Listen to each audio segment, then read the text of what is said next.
ஹல்லேலூயா. Zion வேதாகம ஆய்விற்கு அன்போடு கூட இயேசு கிறிஸ்துவின் நாமத்தில் உங்களை வரவேற்கிறேன்.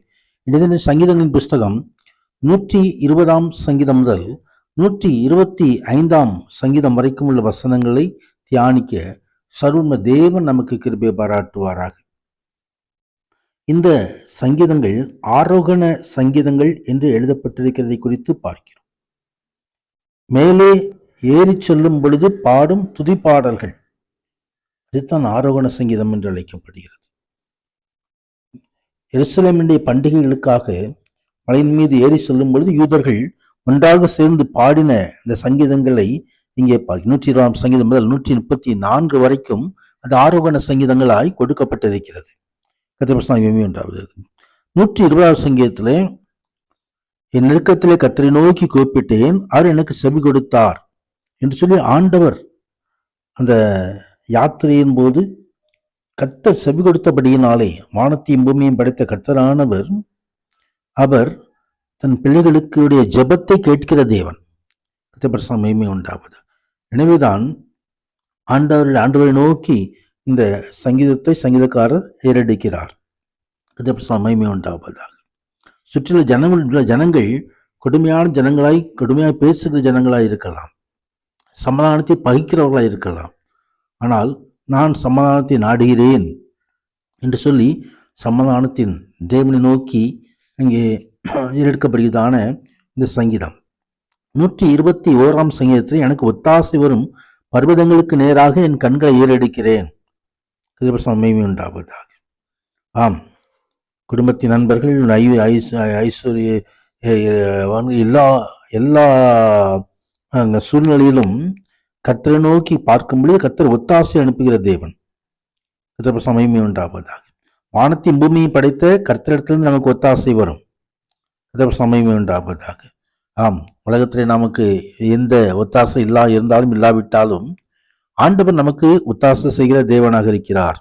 அவர் நம்மை காக்கிற தேவனாக இருக்கிறார். அவர் எல்லாத்தையும் விலக்கி காப்பார், போக்கை மரத்தையும் காப்பார்.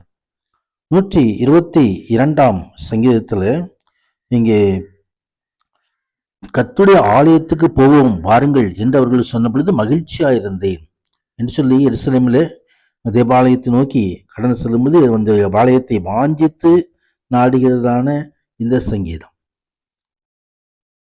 அங்கே எருசலேமை குறித்து எழுதப்பட்டிருக்கிறதை பார்க்கிறோம். எருசலேம் இசைவனைப்பான நகரமாய் கட்டப்பட்டிருக்கிறது. அலங்கத்துக்குள்ளே சமாதானமும் அரண்மனைக்குள்ளே சுகம் இருப்பதாக என்று சொல்லி எருசலேம் சமாதானத்துக்காக வேண்டிக் கொள்ளுங்கள் என்ற ஒரு ஜப குறிப்பையும் அங்கே வைக்கப்படுகிறதை நாம் பார்க்கிறோம்.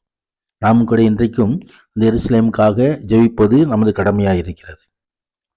123 சங்கீதத்திலே, பரலோகத்தில் வாசமா இருக்கிறவே இடத்தில் என் கண்களை ஏறெடுக்கிறேன்.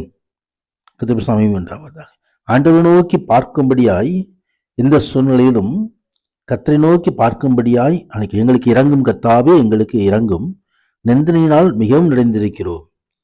எந்த சூழ்நிலை நம்மை நெருக்கினாலும் கர்த்தரை நோக்கி நாம் பார்த்து கர்த்தருடைய விசேஷித்த ஆசீர்வாதத்தை, அவருடைய மகிமையை நாம் காண முடியும். 124வது சங்கீதத்திலே மனுஷர் நமக்கு விரோதமாக எழும்பின போது கர்த்தர் நம் பக்கத்தில் இராவிட்டால் என்று சொல்லி என்ன நடந்திருக்கும் என்று சொல்லி அங்கே.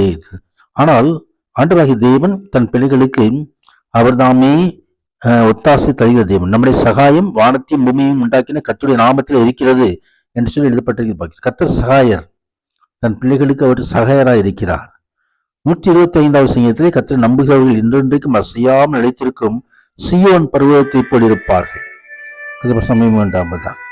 ஆம், இந்த சீயோன் பர்வதம் என்றைக்கு அசைக்கப்படுவது? அது நித்தியத்திலும் அந்த சீயோன் பர்வதம் உண்டு. யோவான் கண்ட தரிசனத்திலே சீயோனை பார்த்தார். இந்த சங்கீதத்தினால் சீயோனில் நாமும் பங்கு பெறுவோம். உன்னதரான தேவன் தாமே இஸ்ரவேலுக்கு சமாதானம் உண்டு என்று ஆசீர்வதிக்கிற கர்த்தர் அப்படியே நம்மை ஆசீர்வதிப்பாராக. ஆமேன், ஆமேன்.